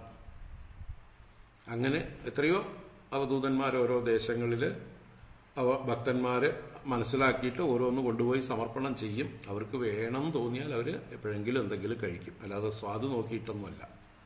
വിശപ്പ് തോന്നുമ്പോഴോ ക്ഷീണം തോന്നുമ്പോഴോ ചിലപ്പോൾ പലതും കഴിക്കും. അല്ലെങ്കിൽ ആ കൊണ്ടുവച്ചവരെ അനുഗ്രഹിക്കാൻ വേണ്ടി ചിലപ്പോൾ കഴിക്കും. ആരാണോ കൊണ്ടുവച്ചത് അത് കഴിച്ചു കഴിഞ്ഞാൽ അവർക്ക് സന്തോഷമായി, അവർക്ക് ഐശ്വര്യം വരും. നമ്മുടെ ഗണേഷ് പുരിയിലെ നിത്യാനന്ദ ബാബ, അദ്ദേഹം നമ്മുടെ കോഴിക്കോട്ടുകാരനാണ്. അദ്ദേഹം അവിടെയായിരുന്നല്ലോ പ്രശസ്തനായത്. അപ്പോൾ അവിടെ അദ്ദേഹത്തിൻ്റെ അടുത്ത് പോയിട്ട് ആളുകൾ പ്രാർത്ഥനാപൂർവം കാവലിരിക്കും ചുറ്റും. പല പഴങ്ങളും പല നിവേദ്യങ്ങളും ഒക്കെ കൊണ്ടുവച്ചിട്ട് അദ്ദേഹം ഒന്നും തിരിഞ്ഞു നോക്കില്ല. ചിലപ്പോൾ ചിലരെ അവിടെ വല്ല കല്ലൊക്കെ ഉണ്ടെങ്കിൽ എടുത്ത് എറിഞ്ഞ് ഓടിക്കും. അങ്ങനെ കല്ലേറ് കിട്ടിയാൽ ഭാഗ്യം ആണെന്നാണ് അവരുടെയൊക്കെ ഒരു സങ്കല്പം. അവർ ധനികന്മാരായി മാറും, വലിയ ബിസിനസ്സുകാരായിട്ട് മാറും. അങ്ങനെയൊക്കെ പല മഹാത്മാക്കൾ പ്രശസ്തരെന്ന് പറഞ്ഞാൽ ആളുകളുടെ ശ്രദ്ധ പതിഞ്ഞവരായിട്ടുണ്ട്. എത്രയോ പേരിങ്ങനെ ശ്രദ്ധിക്കപ്പെടാത്ത മഹാത്മാക്കൾ പലയിടത്തും ഉണ്ട്. ഋഷികേശിലും ഹരിദ്വാറിലും വസിഷ്ഠ ഗുഹ പ്രദേശങ്ങളിലും കേദാറിലും ബദരിയിലും എന്ന് പറഞ്ഞ പോലെ പുണ്യസ്ഥലങ്ങളിലൊക്കെ മറഞ്ഞിരിക്കുന്ന എത്രയോ സിദ്ധന്മാരുണ്ട്. ഇപ്പം നമ്മൾ കേദാറിലൊക്കെ പോയി കഴിഞ്ഞാൽ അവിടെ സ്ഥിരമായിട്ട് ഈ തണുപ്പ് കാലത്തും താമസിക്കുന്നവരുണ്ട്. ബദരിയിലുമുണ്ട്. തണുപ്പ് കാലത്തും അവരെ മാത്രം ഒഴിവാക്കില്ല. അവർക്ക് എന്താ വേണ്ടത് ചോദിച്ചാൽ അവർക്ക് ആട്ടമാവ് 1 കിലോ 2 കിലോ ഒക്കെ ആയിട്ട് ആൾക്കാർ കൊണ്ടു കൊടുക്കും. പിന്നെ കുറേ ഭസ്മം. തണുപ്പിന് ഭസ്മം നല്ലതാണ്. ഭസ്മം പൂശി ഈ ആട്ടമാവ് കുഴച്ച് തീ കത്തിച്ച് എന്തെങ്കിലും ചപ്പാത്തി പോലെ ഉണ്ടാക്കിയിട്ട് അത് മാത്രം കഴിച്ച് ചില ഇലകളും ഭക്ഷിച്ച് അവരവിടെ കഴിയും ഈ തണുപ്പ് കാലത്ത് പോലും. അപ്പം എങ്ങനെയോ എത്രയോ മഹാത്മാക്കൾ നമ്മുടെ ഭാരതത്തിൽ ഇപ്പോഴും ഉണ്ട് ഈ അവധൂത ചര്യയിൽ. കാണണമെങ്കിൽ നമുക്ക് യോഗം ഉണ്ടാവണം. നമ്മൾക്ക് ഭാഗ്യമുണ്ടെങ്കിൽ അങ്ങനെയുള്ള മഹാത്മാക്കളുടെ ദർശനം നമുക്ക് സിദ്ധിക്കുകയുള്ളൂ, അവരെ മനസ്സിലാവുള്ളൂ. എന്തായാലും അതുപോലെയാണ് ഇവിടെ പറഞ്ഞു വരുന്നത്. ക്ഷൗമം ദുകൂലം അജിനം ചീരം വൽക്കലമേവ വാ വസേന്യദപി സംപ്രാപ്തം ദിഷ്ടഭുക്തുഷ്ടധീരഹം. ക്ഷൗമം ദുകൂലം അജിനം ചീരം വൽക്കലമേവ വാ വസേന്യദപി സംപ്രാപ്തം ദിഷ്ടഭുക്തുഷ്ടധീരഹം. വസ്ത്രധാരണം അതും കിട്ടിയതൊക്കെ എടുത്തു കൊടുക്കും. ഭജഗോവിന്ദത്തിൽ ആചാര്യ ഭഗവത്പാദർ പറയുന്നുണ്ട്, രത്യാചർപ്പട വിരചിത കന്ദ പുണ്യ വിവർജിത പന്ദ യോഗീ യോഗ നിയോജിത ചിത്ത രമതേ ബാലോന്മത്തവദേവ.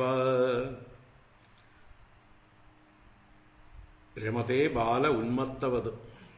അങ്ങനെയുള്ള മഹാത്മാക്കള് രത്യാചർപ്പട വിരചിത കന്ദ. രഥ്യ എന്ന് പറഞ്ഞാൽ തെരുവ്, വഴി.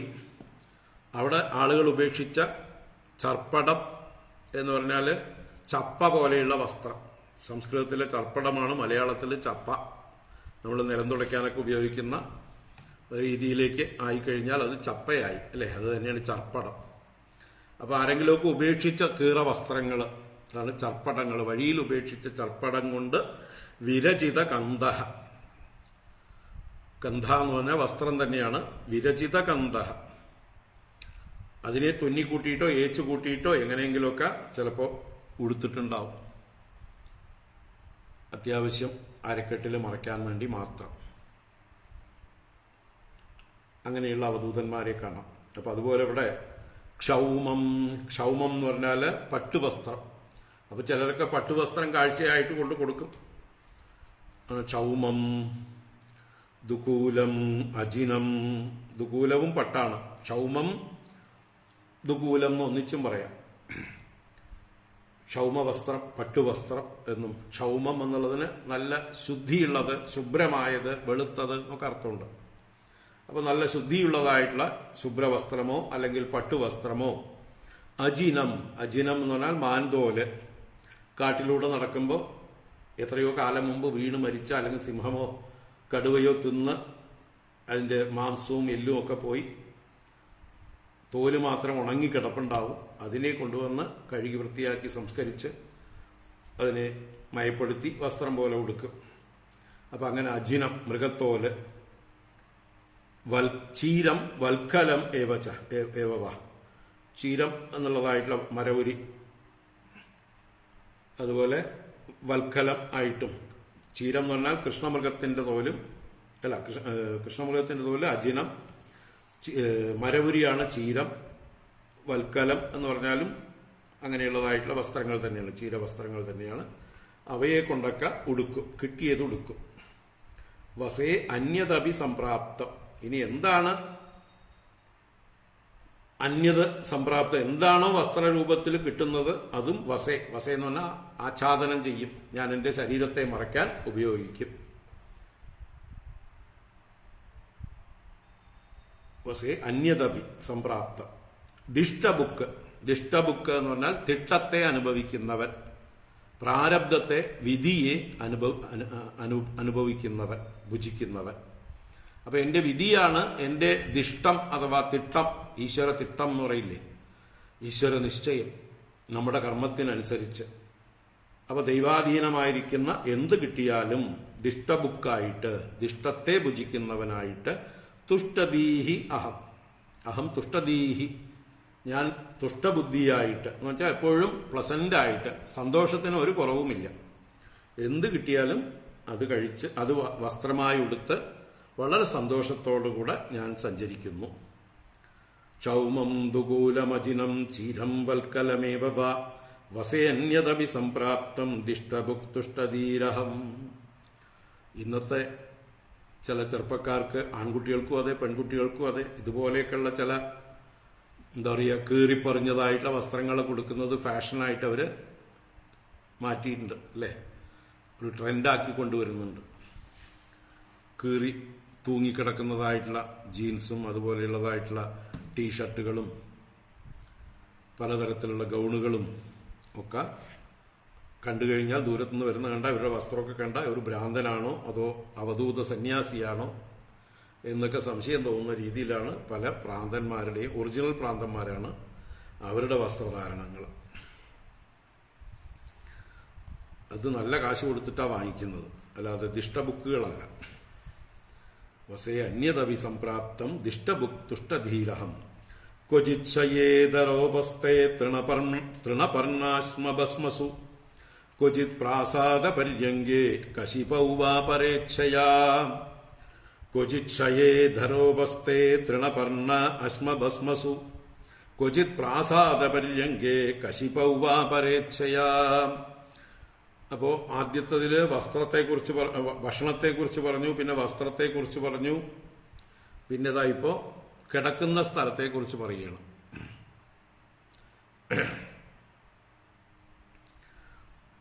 ക്വചിച്ഛയേ, ഞാൻ ചിലപ്പോൾ ശയിക്കുന്നു. എവിടെ ശയിക്കുന്നു? ധരോപസ്ഥ, ധരാഭൂമി, ഭൂമിയുടെ മടിയിൽ എന്നർത്ഥമാണ്. വെറും നിലത്ത് കിടക്കുന്നതിനാണ് ഭൂമിദേവിയുടെ മടിയിൽ കിടക്കുന്നു ഞാൻ. ധരാദേവിയുടെ ഉപസ്ഥത്തിൽ അഥവാ മടിയിൽ തലവെച്ച് കിടക്കുന്നു. ചിലപ്പോൾ തൃണപർണ അശ്മഭസ്മസു, തൃണം എന്നാൽ പുല്ല്, അപ്പൊ പുല്ല് വിരിച്ചിട്ട് അതിൽ കിടക്കും ചിലപ്പോൾ. പർണം എന്ന് പറഞ്ഞാൽ ഇലകൾ കൂട്ടിയിട്ടിട്ട് അതിന്റെ മുകളിൽ കിടക്കും.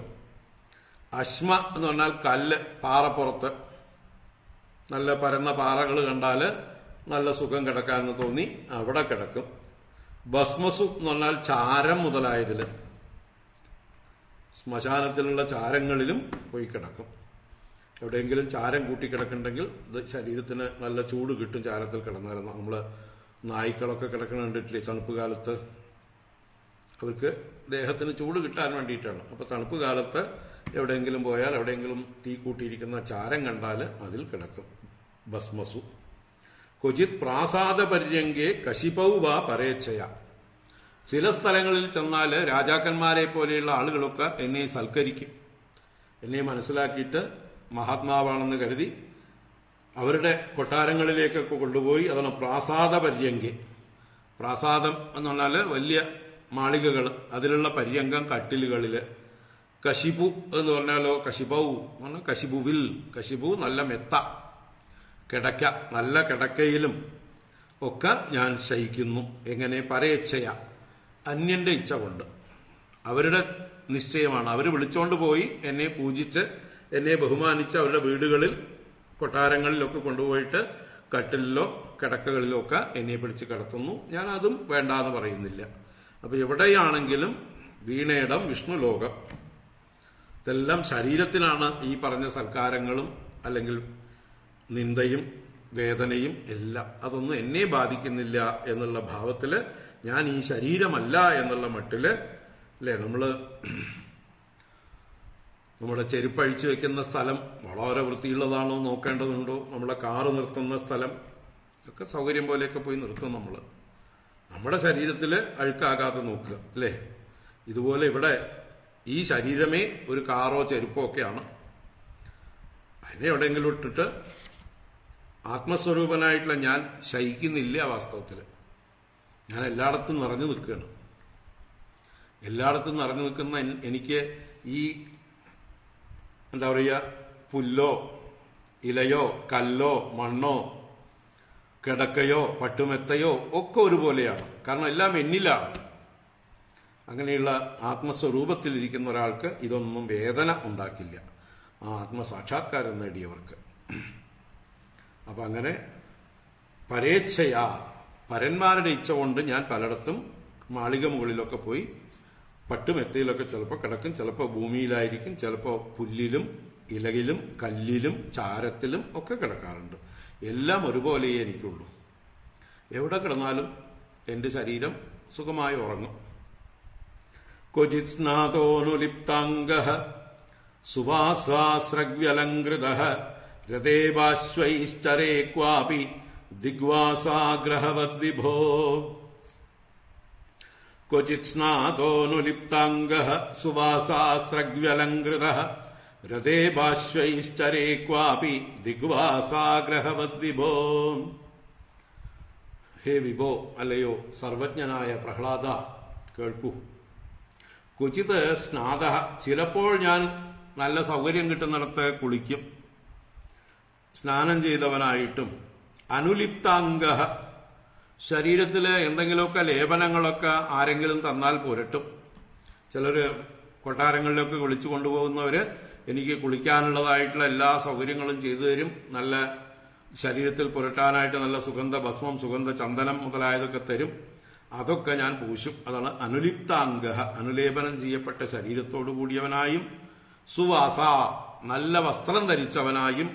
സ്രഗ്വി, മാല ധരിച്ചവനായിട്ടും. അലങ്കൃത, പല അലങ്കാരങ്ങളും ധരിച്ചവനായിട്ടും.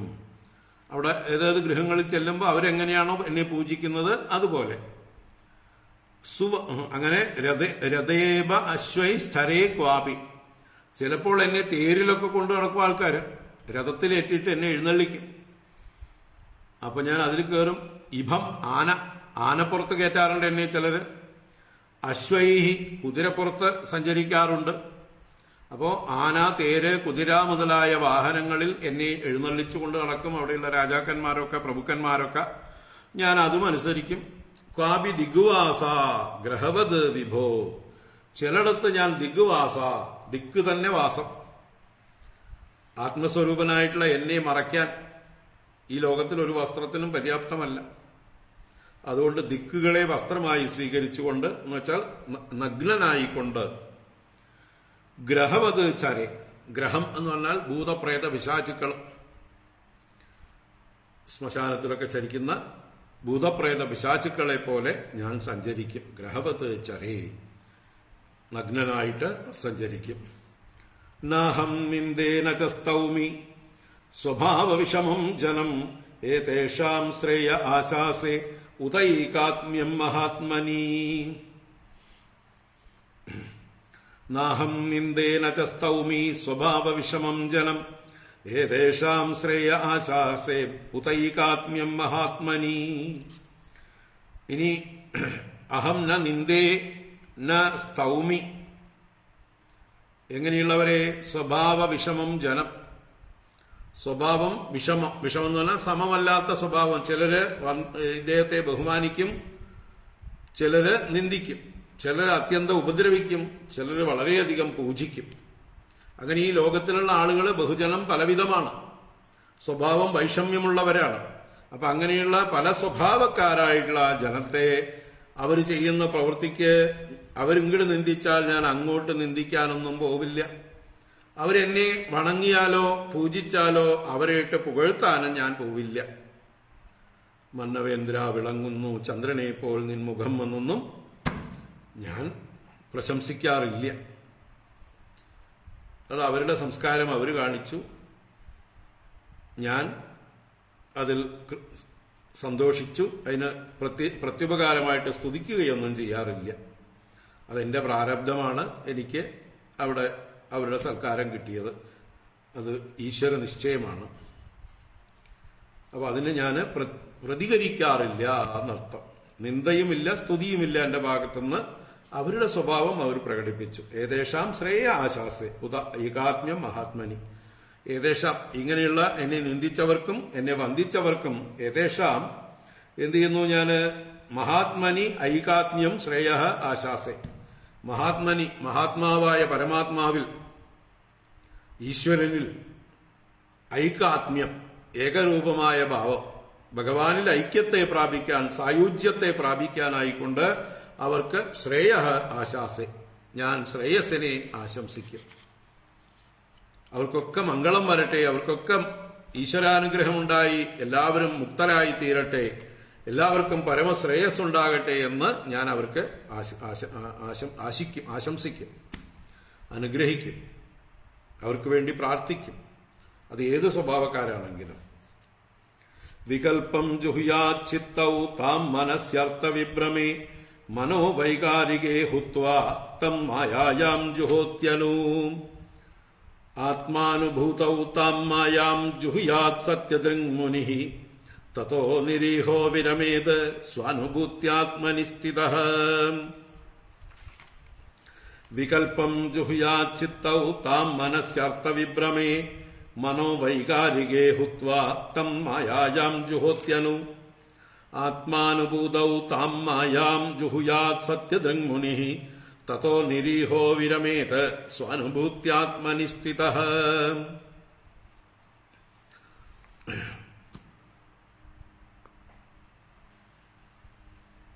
താൻ എങ്ങനെയാണ് ഈ ആത്മസ്വരൂപത്തിൽ സ്ഥിതി ചെയ്യുന്നത്, ഏത് വഴിക്കാണ് ഇവിടേക്ക് എത്തിച്ചേർന്നത്, ആ വഴി കാണിച്ചു കൊടുക്കുകയാണ് മറ്റുള്ളവർക്കും. അപ്പോൾ താൻ ലോകത്തിൽ എങ്ങനെയാണ് മറ്റുള്ളവരുടെ ദൃഷ്ടിയിൽ വ്യവഹരിക്കുന്നത് എന്നുള്ളത് ഇത്ര നേരം പറഞ്ഞിട്ട് ഇനി തന്റെ ആന്തരികമായിട്ടുള്ള വളർച്ച, താൻ ഇപ്പോഴുള്ള ഈ ഈശ്വര സ്വരൂപിയായി തീർന്നില്ലേ, ആത്മസ്വരൂപിയായി തീർന്നില്ലേ, അതിനെന്തൊക്കെയാണ് ചെയ്തത്, അദ്ദേഹത്തിന്റെ ആ ഒരു അന്തരംഗ സാധനകളെക്കുറിച്ച് അദ്ദേഹം പറയുകയാണ്. ഇതുവരെ പറഞ്ഞത് ബഹിരംഗ സാധനകൾ എന്ന് പറയാം. ഒരു യതിയുടെ ബഹിരംഗ സാധനകൾ എപ്പോഴും എതിർച്ചാലാഭ സന്തുഷ്ടനായി ഒന്നിലും സംഘമില്ലാതെ കിട്ടിയതെല്ലാം അനുഭവിച്ചുകൊണ്ട് സന്തോഷത്തോടെ സഞ്ചരിച്ച് എല്ലാവരെയും അനുഗ്രഹിച്ചുകൊണ്ട് സഞ്ചരിച്ചു. അത് ബാഹ്യ ചേഷ്ടകൾ. ഇനി അദ്ദേഹത്തിന്റെ ആന്തരികമായിട്ടുള്ള ഭാവമാണ് 2 ശ്ലോകങ്ങളിൽ പറയുന്നത്. അദ്ദേഹം എങ്ങനെയാണ് ആത്മസ്വരൂപ നിഷ്ഠ നേടിയത്. അപ്പോ വികൽപ്പം ജുഹുയാ ചിത്തൗ വികൽപ്പം ജുഹുയാ ചിത്തൗ താം മനസി അർത്ഥവിഭ്രമേ. ആദ്യം തൊട്ട് പറയണം വികൽപ്പം, എന്റെ വികൽപ്പങ്ങൾ എന്ന് പറഞ്ഞാൽ സങ്കല്പങ്ങൾ അല്ലെങ്കിൽ വിപരീതമായിട്ടുള്ള ചിന്തകൾ, സംശയങ്ങൾ, കൺഫ്യൂഷനുകൾ, ദ്വൈതഭാവങ്ങൾ, അങ്ങനെയുള്ള വികൽപ്പങ്ങളെയെല്ലാം, ഭേദഭാവനകളെയെല്ലാം എന്ന് പറയാം. ദ്വൈതഭാവം എന്ന് പറഞ്ഞാൽ ഭേദഭാവനകൾ, എല്ലാ ഭേദവികൽപ്പങ്ങളെയും ചിത്തൗ ജുഹുയാത്, ചിത്തിയിൽ ഹോമിക്കണം. ഒരു ഉപദേശം പോലെ പറയണം, ഞാൻ അങ്ങനെ ഹോമിച്ചു എന്നാണ് അതിന്റെ അർത്ഥം.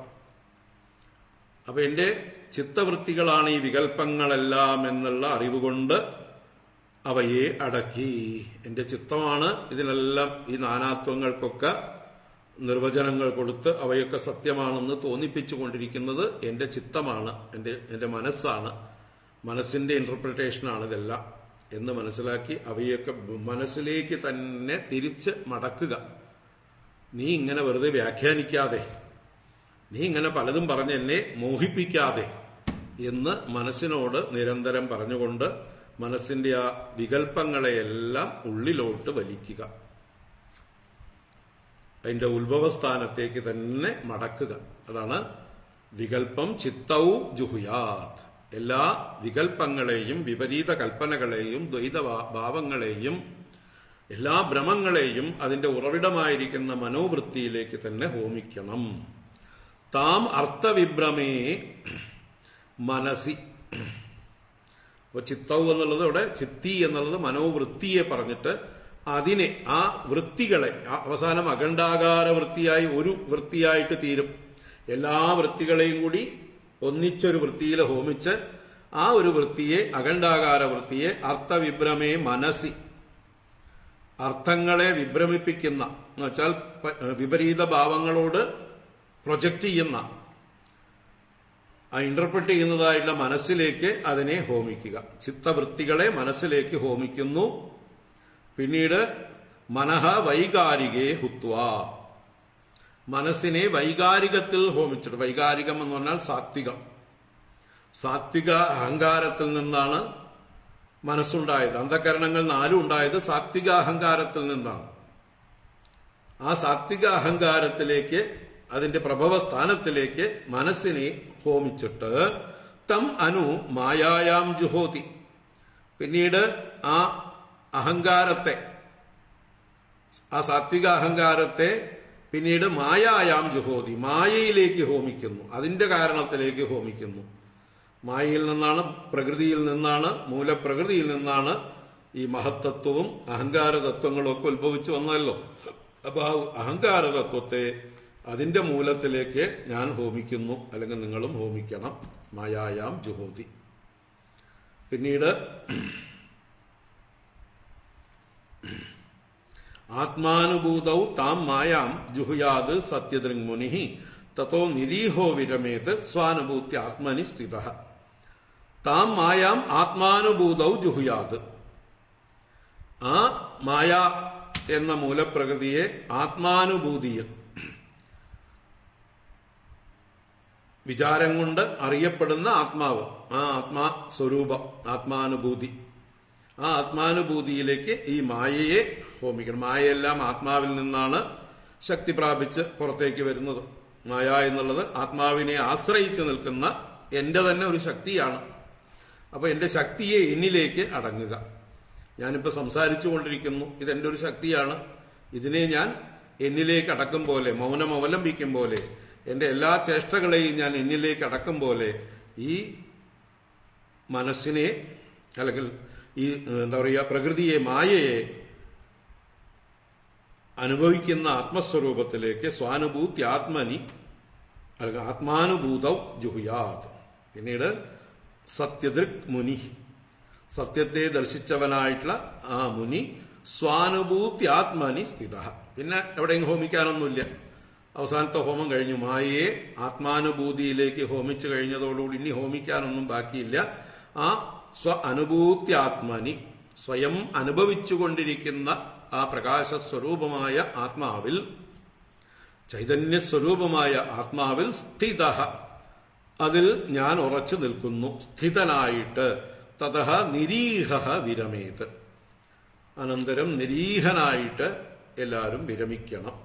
ഒരു പ്രവൃത്തിയുമില്ലാതെ, ഒരു ആഗ്രഹങ്ങളോ ചേഷ്ടകളോ ഒന്നുമില്ലാതെ എങ്ങനെ വിരമേത്, എല്ലാറ്റിൽ നിന്നും, ഈ പ്രപഞ്ചത്തിലുള്ള സകല വ്യവഹാരങ്ങളിൽ നിന്നും പൂർണ്ണമായി വിരമിക്കേണ്ടതാണ്. അപ്പൊ ഞാൻ അങ്ങനെ വിരമിച്ചിരിക്കുന്നവനാണ്. എന്റെ അനുഭൂതിയാകുന്ന ആത്മാവിൽ അടങ്ങിയിരിക്കുന്നവനാണ്, വിരമിച്ചിരിക്കുന്നവനാണ്. വേറെ ഒരു ഈഹയും ഒരു പ്രവൃത്തിയും എനിക്കില്ല, കർമ്മങ്ങളൊന്നുമില്ല. അങ്ങനെ സ്വാത്മവൃത്തം മയേത്ഥം തേ സുഗുപ്തമഭിവർണിതം വ്യപേതം ലോകശാസ്ത്രാഭ്യാം ഭവാൻ ഹി ഭഗവൽ പ്രിയഃ. സ്വാത്മവൃത്തം മയേത്ഥം തേ സുഗുപ്തം അഭിവർണിതം വിപേതം ലോകശാസ്ത്രാഭ്യാം ഭവാൻ ഹി ഭഗവൽ പ്രിയഃ.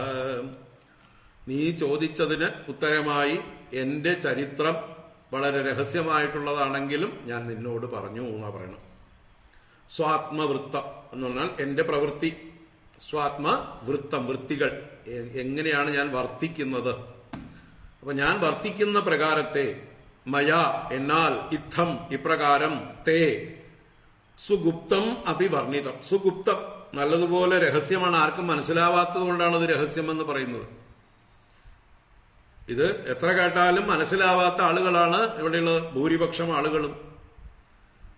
അർഹരായിട്ടുള്ള ആളുകൾക്ക് മാത്രമേ, അധികാരികളായിട്ടുള്ള ആളുകൾക്ക് മാത്രമേ ഇത് പറഞ്ഞാൽ മനസ്സിലാവുള്ളൂ. അതുകൊണ്ട് വളരെ രഹസ്യമാണെങ്കിലും നിന്നോട് പറഞ്ഞു. എന്തുകൊണ്ട്? ഭഗവൽ പ്രിയ ഭവാൻ, ഭവാൻ ഹി ഭഗവൽ പ്രിയ. അങ്ങ് ഭഗവാന് പ്രിയപ്പെട്ട ആളല്ലേ. ഭഗവാൻ അങ്ങേക്ക് വേണ്ടിയിട്ടല്ലേ അത്ഭുതമായിട്ടുള്ള നരസിംഹാകൃതി എടുത്തത്. അപ്പൊ എത്ര പ്രിയപ്പെട്ടവനാണ്. അതുകൊണ്ട് അപ്പൊ ഇതൊക്കെ എവിടെയുണ്ട്? വ്യപേദം ലോകശാസ്ത്രാഭ്യം. ലോകങ്ങളിലും ലോകത്തിൽ ശാസ്ത്രങ്ങളിലൊക്കെ നിന്ന് വ്യപേദം. വ്യപേദം എന്ന് പറഞ്ഞത് വിശേഷേണ അപേദം, വഴിതെറ്റിയത്. എന്റെ സഞ്ചാരം ലോകങ്ങളിൽ നിന്നും ശാസ്ത്രങ്ങളിൽ നിന്നുമൊക്കെ വിപരീതമായിട്ടുള്ള ഒരു വഴിതെറ്റിയ യാത്രയാണ്. മറ്റുള്ളവർക്ക് എനിക്കൊരു മര്യാദയില്ല എന്ന് തോന്നും. ശാസ്ത്രങ്ങളിൽ പറഞ്ഞിരിക്കുന്ന ധർമ്മങ്ങളൊന്നും ഞാൻ അനുഷ്ഠിക്കുന്നില്ല. തോന്നിയവാസിയെപ്പോലെ, ഭ്രാന്തനെ പോലെ, ഉന്മത്തനെ പോലെ സഞ്ചരിക്കുകയാണ് ഞാൻ. അപ്പൊ ഞാൻ ശാസ്ത്രങ്ങളുടെ വഴിയല്ല നടക്കുന്നത്, ലോകത്തിന്റെ വഴിയുമല്ല നടക്കുക. ലോകത്തിന്റെ ഒരു മര്യാദയുണ്ടല്ലോ, ജനങ്ങൾ കൽപ്പിച്ചിട്ടുള്ള നിയമങ്ങൾ. ആ നിയമങ്ങളെയൊക്കെ ലംഘിച്ചുകൊണ്ടും ശാസ്ത്രമര്യാദകളെയൊക്കെ തെറ്റിച്ചുകൊണ്ടും ഞാൻ വഴിമാറി നടക്കുന്നവനാണ്. അതുകൊണ്ടാണ് അത് സുഗുപ്തം എന്ന് പറഞ്ഞത്. രഹസ്യമാണിത്. ഈ വഴിതെറ്റി നടക്കുന്ന ഒരു വഴിയുണ്ടല്ലോ, ഇത് ഞങ്ങളെപ്പോലെയുള്ളവർക്ക് മാത്രമുള്ള രഹസ്യ വഴിയാണ്. എല്ലാവർക്കും ഈ വഴിക്ക് വരാൻ പറ്റില്ല. അത് അങ്ങേക്ക് ഞാൻ പറഞ്ഞു തന്നു. മയാ ഇത്തം തേ വർണ്ണിതം. എന്തുകൊണ്ടാണ്? ഭവാൻഹി ഭഗവത് പ്രിയ. അങ്ങ് ഭഗവാന് പ്രിയപ്പെട്ട ആളായതുകൊണ്ട് അങ്ങേക്ക് കാര്യം മനസ്സിലാവും. അത്രയും ഉയർന്ന നിലവാരമുള്ള ആളാണ് അങ്ങ്. അതുകൊണ്ട് ഈ പറഞ്ഞതൊക്കെ അങ്ങേക്ക് മനസ്സിലാവും. എല്ലാവരോടൊന്നും പറയാൻ പറ്റില്ല. കൊച്ചുകുട്ടികളോടൊക്കെ പോയിട്ട് ഇതൊന്നും പറയേണ്ട ആവശ്യമില്ല. അവർക്കിതൊന്നും ദഹിക്കില്ല. അവരിപ്പോ തൽക്കാലം പ്രവൃത്തി ധർമ്മം അനുഷ്ഠിക്കട്ടെ. ഇത് നിവൃത്തി ധർമ്മത്തിന്റെ പരമകാഷ്ഠയാണ്. അപ്പൊ ഇങ്ങനെ ഇദ്ദേഹത്തിന്റെ സംവാദം അവസാനിപ്പിക്കുകയാണ് നാരദ മഹർഷി. നാരദ ഉവാച ധർമ്മം പാരമഹംസ്യം വൈ മുനേഹേ ശ്രുത്വാ സുരേശ്വരഃ പൂജയിത്വാ തതഃ പ്രീതഃ ആമന്ത്ര്യപ്രയയൗ ഗൃഹം. നാരദ ഉവാച ധർമ്മം പാരമഹംസ്യം വൈ മുനേഹേ ശ്രുത്വാ സുരേശ്വരഃ പൂജയിത്വാ തതഃ പ്രീതഃ ആമന്ത്ര്യപ്രയയൗ ഗൃഹം. നാരദ മഹർഷി യുധിഷ്ഠിരനോട് പറഞ്ഞ് ഈ അധ്യായം ഉപസംഹരിക്കുന്നു. നാരദ ഉവാച ധർമ്മം പാരമഹംസ്യം വൈ മുനേഹേ ശ്രുത്വാ അസുരേശ്വരഃ. അസുരേശ്വരഃ പ്രഹ്ലാദഃ മുനേഹേ ഈ മുനിയിൽ നിന്ന്, ഈ അവധൂതനിൽ നിന്ന്, പാരമഹംസ്യം ധർമ്മം ശ്രുത്വ പരമഹംസന്മാരെ സംബന്ധിച്ചതായിട്ടുള്ള ധർമ്മം, എല്ലാ ധർമ്മങ്ങൾക്കും അതീതരായി, എല്ലാം അതിക്രമിച്ചവരായി യഥേഷ്ടം സഞ്ചരിക്കുന്ന പൂർണ്ണ സ്വതന്ത്രന്മാരായിട്ടുള്ള അവധൂതന്മാരുടെ ധർമ്മം, ആ പരമഹംസന്മാരുടെ ധർമ്മത്തെ ശ്രുത്വ ശ്രവിച്ചിട്ട് ആ പ്രഹ്ലാദൻ പൂജയിത്വ അദ്ദേഹത്തെ വീണ്ടും പൂജിച്ച് പ്രീതഃ സന്തുഷ്ടനായ ആ പ്രഹ്ലാദൻ തതഃ ആമന്ത്ര്യ ഗൃഹം പ്രയയൗ. തതഃ അവിടെ നിന്ന് ആമന്ത്ര്യ അദ്ദേഹത്തോട് നമസ്കാരപൂർവം യാത്ര ചോദിച്ച് എന്നാൽ ഞാൻ പൊക്കോട്ടെ, എന്റെ സംശയങ്ങളൊക്കെ നീങ്ങി എന്ന് പറഞ്ഞ് അദ്ദേഹത്തിന്റെ അനുഗ്രഹം വാങ്ങിച്ച്, അനുമതി വാങ്ങിച്ച് ഗൃഹം പ്രയയൗ ഗൃഹത്തിലേക്ക് പ്രയാണം ചെയ്തു. അപ്പോ പ്രഹ്ലാദൻ സന്തുഷ്ടനായി ഇത് കേട്ടിട്ട്, ഈ അവധൂതന്റെ വാക്കുകൾ കേട്ട്. എന്താണ് പാരമഹംസ്യ ധർമ്മം, സന്യാസധർമ്മം എന്നുള്ളത്? ആ ഇത്രയും ഉയർന്ന ഒരു ധർമ്മം പറയുമ്പോൾ അതുപോലെയുള്ള ഒരാളുടെ വായിൽ നിന്ന് തന്നെ കേൾക്കട്ടെ എന്ന് വെച്ചിട്ടാണ് നാരദൻ അവധൂതനെ ഇവിടെ അവതരിപ്പിച്ചത്. അങ്ങനെ അവധൂതന്റെ വായിൽ നിന്ന് തന്നെ അവധൂതചര്യയെക്കുറിച്ച് കേൾപ്പിച്ച് ഈ ഒരു ഭാഗം ഇവിടെ ഉപസംഹരിക്കുകയാണ് നാരദ മഹർഷി. ഇനി യുധിഷ്ഠിരൻ ഗൃഹസ്ഥാശ്രമധർമ്മത്തെക്കുറിച്ച് ചോദിക്കുന്നു. അതിന് 2 അധ്യായത്തിലായിട്ടാണ് മറുപടി കൊടുക്കുന്നത്. നമുക്ക് നാളെ നോക്കാം. നാളെ രാവിലെ തന്നെ നോക്കാം. നാളെ 601 ദിവസം, 601 എപ്പിസോഡ്. ഹരി ഓം. ഇത് ശ്രീമദ്ഭാഗവതേ മഹാപുരാണേ സപ്തമസ്കന്ധേ സന്യാസധർമ്മനിരൂപണം നാമ 13 സർവത്ര ഗോവിന്ദനാമ സങ്കീർത്തനം. ഗോവിന്ദ ഗോവിന്ദ. നാരായണാഖില ഗുരോ ഭഗവൻ നമസ്തേ. നാരായണാഖില ഗുരോ ഭഗവൻ നമസ്തേ. നാരായണാഖില ഗുരോ ഭഗവൻ നമസ്തേ. കായേന വാചാ മനസേന്ദ്രിയൈർവാ ബുദ്ധ്യാത്മനാ വാ പ്രകൃതേ സ്വഭാവാത് കരോമി യദ്യത് സകലം പരസ്മൈ നാരായണായേതി സമർപ്പയാമി. ഓം ശാന്തി ശാന്തി ശാന്തി. ഹരി ഓം. ശ്രീ ഗുരുഭ്യോ നമഃ. ഹരി ഓം. നാരായണ.